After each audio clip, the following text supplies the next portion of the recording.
আমরা এখন সবাই জানি যে সরকারি কোনো সুযোগ সুবিধা এখন দেওয়া হবে ডিবিটি লিঙ্কের মাধ্যমে। এখন সবথেকে বড় প্রশ্ন হচ্ছে ডিবিটি কেসটা কি?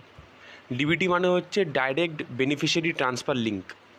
এটা জিনিসটা কি আমি যদি সোজাভাবে বোঝাই, মনে করো তুমি লক্ষ্মী ভাণ্ডারের জন্য অ্যাপ্লিকেশন করেছো। তা লক্ষ্মী ভাণ্ডারের যখন আমরা অ্যাপ্লিকেশন করি বা বেকার ভাতার জন্য যখন অ্যাপ্লিকেশন করি, আমরা নিজের ব্যাংকের অ্যাকাউন্ট নাম্বার দিই, ডিটেলস দিই। সরকার সেই অনুসারে সেইখানে টাকা পাঠিয়ে দেয়। আমি যেটা সিলেক্ট করেছি সেইখানে টাকা পাঠিয়ে দেয়। কিন্তু ডিবিটিতে একটু অন্য কেস হয়। ডিবিটিতে সরকার তোমার ব্যাংকের নাম্বার দেয় না, ওরা আধার নাম্বার দেয়। আধার নাম্বার দিলেই ডিবিটিতে যে ব্যাংকের অ্যাকাউন্ট লিঙ্ক থাকে সেইখানে টাকা ঢুকে যায়। আমি এক্সাম্পল স্বরূপ বলছি, মনে করো তোমার 3-4 জায়গায় ব্যাংকে অ্যাকাউন্ট আছে। ডিবিটি লিঙ্ক 3-4 জায়গার ব্যাংকের সাথে থাকে না, যে কোনো একটা সিলেক্ট হবে। মনে করো তোমার কাছে কোটাক আছে, ইন্ডিয়ান ব্যাংক আছে, বা তোমার ব্যাংক অফ ইন্ডিয়া আছে, বা এসবিআই আছে। তা ডিবিটি লিঙ্ক এতগুলোর মধ্যে যে কোনো একটার সাথেই লিঙ্ক থাকে। মানে সরকার যখন তোমার আধার কার্ডের নাম্বারটা ফেলবে, তখন এই 4-5খানা ব্যাংকের মধ্যে যে কোনো একটা ব্যাংক ডিবিটি লিঙ্কে শো হবে এবং টাকাটা সেইখানেই ঢুকবে। আশা করি ব্যাপারটা ক্লিয়ার অল্প অল্প করতে পারছি। তা এখন যে অন্নপূর্ণা ভাণ্ডার হোক বা বেকার ভাতা বা যাই হোক, সরকার কিন্তু বলেছে ডিবিটি লিঙ্কের মাধ্যমেই হবে। এবং এটাও বলেছে যাদের যাদের আগে লক্ষ্মী ভাণ্ডারে যে অ্যাকাউন্টে টাকা ঢুকতো সেটাতেই ঢুকবে। কিন্তু বলা যাচ্ছে না, কারণ যেহেতু ডিবিটি লিঙ্ক বলেছে। এখন দেখা গেলো আধার নাম্বার ফেললো, আধার নাম্বার ফেলে তুমি যে অ্যাকাউন্টে লক্ষ্মী ভাণ্ডার টাকা পেতে বা অন্য কিছু, সেটা শো করাচ্ছে না ডিবিটিতে, অন্য অ্যাকাউন্ট শো করাচ্ছে, তাহলে কিন্তু টাকাটা সেইখানেই চলে যাবে। ঠিক আছে? আচ্ছা, তাহলে বলে দিই ডিবিটি লিঙ্ক চেক করবে কী করে। এবং তুমি যদি ডিবিটি লিঙ্ক তোমার মানে মনের মতো যে অ্যাকাউন্টে তুমি ফেলতে চাও সেটা যদি না থাকে, তাহলে সেটাও কী করে করবে সেটা বলে দিচ্ছি। তো সবার প্রথমে গুগলে আসবে, গুগলে এসে লিখবে এনপিসিআই। এই এনপিসিআইটা লিখবে। এনপিসিআই লিখে সার্চ করার পর এরকম একটা পেজ খুলে যাবে। পেজ খুলে এখন কিন্তু পেজে কিন্তু সাইডে বিশাল ওভারলোড আছে, কাজ করছে না ঠিক করে। পেজে আসলে, পেজে এসে এখানে দেখছো এই যে এনএসিএইচ, এই এনএসিএইচে ক্লিক করবা। এনএসিএইচে যখনই ক্লিক করবে তখন দেখবে এমন একটা পেজ ওপেন হয়ে যাবে। পেজ ওপেন হওয়ার পর এই উপরের দিক যেই যে দেখতে পাচ্ছ এখানে ক্লিক করবে। এখানে ক্লিক করার পর তোমার এরকম একটা উইন্ডো ওপেন হবে। এখানে দেখবে কাস্টমার বলে একটা অপশান থাকবে, এই কাস্টমার অপশানে ক্লিক করবে। কাস্টমার অপশানে ক্লিক করার পর দেখবে এখানে একটা অপশান পাবে, এই যে ভারত আধার সিডিং এনেবেল, এই যে BASE, এটাই ক্লিক করবে। দেন দেখবে এরকম একটা অপশান আসবে। তুমি যদি প্রথমে চেক করে নিতে চাও, অবশ্যই তুমি প্রথমে চেক করবে যে তোমার ডিবিটি লিঙ্ক কোন অ্যাকাউন্টের সাথে করানো আছে। তা তুমি প্রথমে চেক করলে এইখানে আধার ম্যাপিং স্ট্যাটাস, এটাই ক্লিক করবা। ক্লিক করার পর একটা এরকম পেজ আসবে। প্রথমেই বলি, আধার কার্ডের সাথে যে মোবাইল নাম্বার লিঙ্ক আছে সেখানে কিন্তু ওটিপি যাবে। তা সেই ফোনটা যেন তোমার আশেপাশেই যেন থাকে। এখানে কিন্তু টাইমিংয়েরও কিছু ব্যাপার আছে, নাহলে কিন্তু আবার এক্সপায়ার হয়ে যায়, আবার প্রথম থেকে আবার খাটনি করে করতে হয়। তা ফোনটা কাছেই রেখো।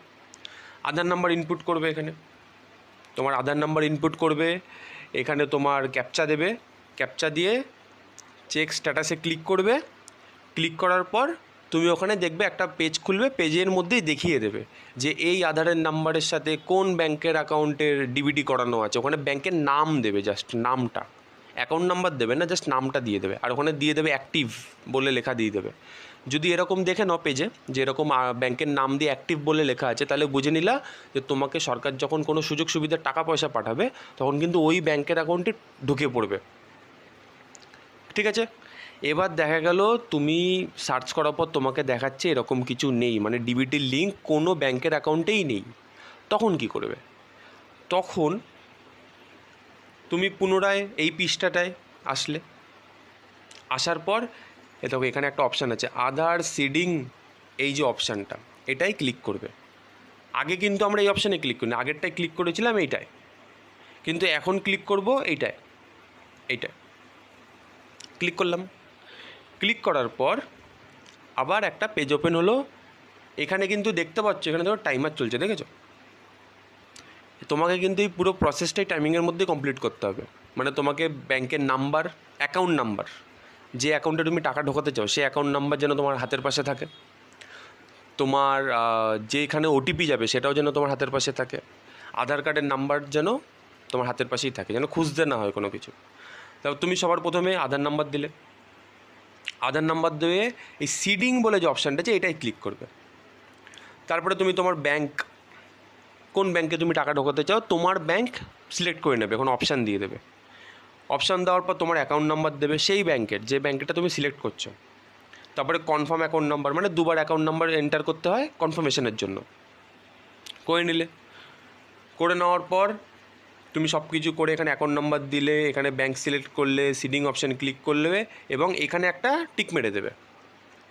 টিক মারার পরই নিচের দিক সাবমিট অপশান পেয়ে যাবে তুমি।